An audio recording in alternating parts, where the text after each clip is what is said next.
Mi az a twang? És egyáltalán mire használjuk? Miért használják az énekesek? Hogy minden énekes használja? Kell nekünk? Nem kell nekünk? Mi a funkciója? Na, hát akkor beszélgessünk ma erről. Sziasztok, Róna Jósi vagyok, ez pedig itt a Phoenix Vocal Studio. Ezt a kifejezést, hogy twang, vagy ezt a szót lehet, hogy már más tanártól is hallottátok, úgyhogy beszélgessünk ma erről egy kicsit, hogy mi is az a twang, és hogy mire kell, mi a funkciója. Ez a twang hangzás. De ahhoz, hogy megértsük, mi az a twang, és hogy miért kell használni, vagy miért érdemes használni, ahhoz először meg kell érteni az anatómiáját, hogy mi történik ilyenkor a torokban, amikor mi twangelünk. Tehát a hangszalagjaink felett, ugye a hangszalagjaink itt vannak bent, a hangszalagjaink felett van 2 ilyen négyszögletes hártya, ami elől a gégefedővel, illetve hátul az artenoid porcokkal egy ilyen tölcsért formáz. Tölcsért csinálok a kezem. Na mindegy. Szóval egy ilyen tölcsért formáz, ennek a tölcsérnek a széleit pedig úgy hívják, hogy areoepiglotic fold, vagy areoepiglotic redő. Az areoepigloticot nem tudom jobban lefordítani sajnos, mert egy orvosi szakszóról beszélünk, de egy ilyen redő. Na és ez együtt, ez a tölcsér, ezt hívják úgy, hogy epiglottic funnel, vagyis gégefedő tölcsér, ilyen mezeljen lefordítva, a gégefedő tölcsér. Na, majd elmondom, hogy miért fontosak ezek a kis részletek. Ez a tölcsér tulajdonképpen sokféle módon formálható, ami befolyásolja a hangot és a hangszínt. Tadá!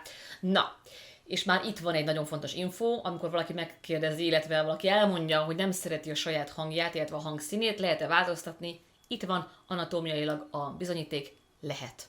Tehát elmondom még egyszer, tehát ez a tölcsér, ez többféle módon formálható, ami befolyásolja a hangot és a hangszínt. Na most figyeljetek! Amikor twangelünk, akkor ez a tölcsér, a tölcsérnek a szája elkezd kisebbé válni, olyan majdnem, mint összenyomódna. És ezáltal konkrétan kapunk egy sokkal tisztább, sokkal élesebb és levegőmentes hangzást. És, figyeljetek, doppergés, ilyenkor meg tudod növelni a hangerődet legalább 10-15 decibellel. Ha! Na! És ez a projekció. És erről karattyolok nektek állandóan, a projekcióról. Tehát amikor twangelünk, ez a tölcsér, ennek a nyitása, ennek a tölcsérnek elkezd kisebbé válni, majdnem, hogy összehúzódik, és azáltal kapunk egy sokkal tisztább, sokkal élesebb, és sokkal levegőmentesebb hangzást. És ezzel meg tudod növelni a hangerődet is legalább ilyen 10-15 decibellel. Ami, ismétlem, ez itt igen a projekció. Ugye a projekcióról mindig elmondom, hogy az azt jelenti, hogy erőlködés mentesen tudsz hangosan, erőteljesen énekelni. Ez nem a fizikalitáson múlik, hogy te mennyire erős vagy, hanem technika. Ennyi, ez anatómia, itt van az élő bizonyítéka rá. Ez a twang hangzás. Na, most nyilván én eltúloztam, de egy alaptvang az mindig ott kell, hogy legyen az éneklésben, mert segít a hang erőlködésmentes, akadálymentes és könnyed éneklésében. Tulajdonképpen megkönnyíti az éneklés bármely formáját. És ami egyébként nagyon érdekes, hogy a twang sokszor nem is hallatszik. Tehát nyilván én most ezt így eltúloztam, amikor mondtam, hogy hogy halljátok egyáltalán, miről van szó. De hogy én folyamatosan a twang pozícióból beszélek. Csak nem túlzom így el. Tehát, hogy ez a lényege, hogy először, amikor ezt gyakorlatban csináljuk, akkor ezt eltúlozzuk. Pontosan azért, hogy érezze az illető, hogy miről is van szó, mit jelent az, amikor én twangben éneklek, vagy twangben beszélek, twangben vagyok. Na, tehát eddig miről beszéltünk? Segít a projekcióban. Illetve igen, segít abban, hogy úgymond egy tökéletes, egészséges, helyes éneklési technikával énekeljünk. Miért voltak fontosak ezek a hártyák, ezek a redők, ezek a porcok, amiket elmondtam az elején? Azért, mert a twang segít aktiválni a false chordot, vagy az álhangszalagot. Tehát a rekesztésben is segít. Egyrészt, mert a rekesztésben is eljutunk oda, hogy gyakorlatilag megvan a tökéletes pozíciónk, megvan az erőlködés mentes éneklés, és a projekció, és a hangerő, hát a hangerő gyerekek. És ezek után jöhet a rekesztés. Most képzeljétek el azt, hogy mind erre jön a rekesztés. Egy helyes, tökéletes pozícióból, projekcióval, hangerővel. Tehát igen, a twenggel tudod aktiválni az álhangszalagokat. És ezek a kis porcok, redők, hártyák, amiket említettem az elején, ezek mind hozzájárulnak ahhoz, hogy te minden különféle rekesztési hangzást el tud sajátítani. Ezek mind számítanak a rekesztésben. Azért van az, hogy amikor valaki azt mondja, hogy én false chordot szeretnék megtanulni, az önmagában még semmit nem jelent.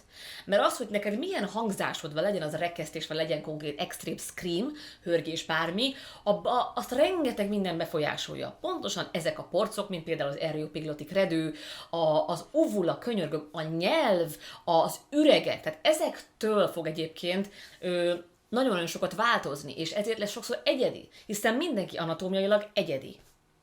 Úgyhogy igen, ez a másik. Illetve, amit egyébként még, ahol tudjátok ezt például hallani sokszor, népzene. Nem csak magyar népzene, hanem mondjuk skandináv népzene. Arab népzenébe is egyébként, country zenébe is lehet hallani. Take me home, to the place. De egyébként ehhez kapcsolódik az, hogy a twangnek semmi köze a nazális hangzáshoz. Mert nagyon sokan azt gondolják, hogy ez ilyen orvos. Nem. Az, hogy én nazálisan beszélek, annak semmi köze nincs a twanghez. Ezt halljátok, hogy ez itt van. És mondom, tehát amikor én beszélek, én most is twang pozícióban vagyok, csak nem túlzom el. Hogyha én ide betolom az orromba, na akkor már orvos, de nem fogom. Úgyhogy ennek semmi köze nincsen a nazális hangzáshoz, nem kell aggódni, nem fogtok nazálisan énekelni. Tehát nyilván ezt nem tanítjuk sehol. ezt magatoktól is tudjátok. Igen, szóval különböző, igen, mint mondtam, népzene, tehát mondom nem csak magyar, hanem gondoljunk a skandináv népzenére, a skandináv vibe-ra.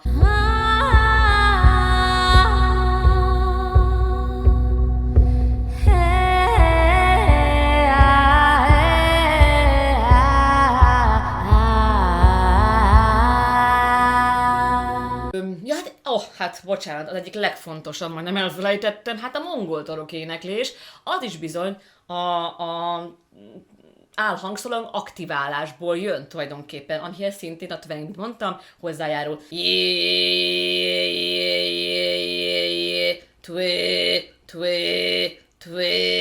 Na, látjátok, tehát elképesztő, hogy mennyi mindent lehet csinálni a twanggel. Úgyhogy igen, ezért is nagyon-nagyon-nagyon fontos, hogy a hangképzés során ezt az ember elsajátítsa, mert szinte mindent úgymond helyére rak.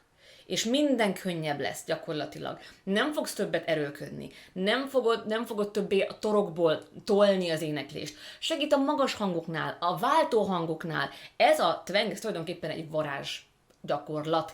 Nyilván ezt is csinálni kell, tehát nem arról van szó, hogy ping, és már tudni fogom, hanem egyszerűen csinálni kell, és meg kell tanulni, és utána ez mindenben is segíteni fog. Na, ha van kérdés ezzel kapcsolatban, nyugodtan kérdezzetek, a twangről szeretnétek még többet tudni, ezt is szintén megtaláljátok a Hangképzés útmutató énekeseknek című online kurzusomban, ahol egyébként minden az alapoktól kezdve megtalálható, és igen, a twang is. Nagyon szépen köszönöm a figyelmet, és találkozunk a következő videóban. Sziasztok!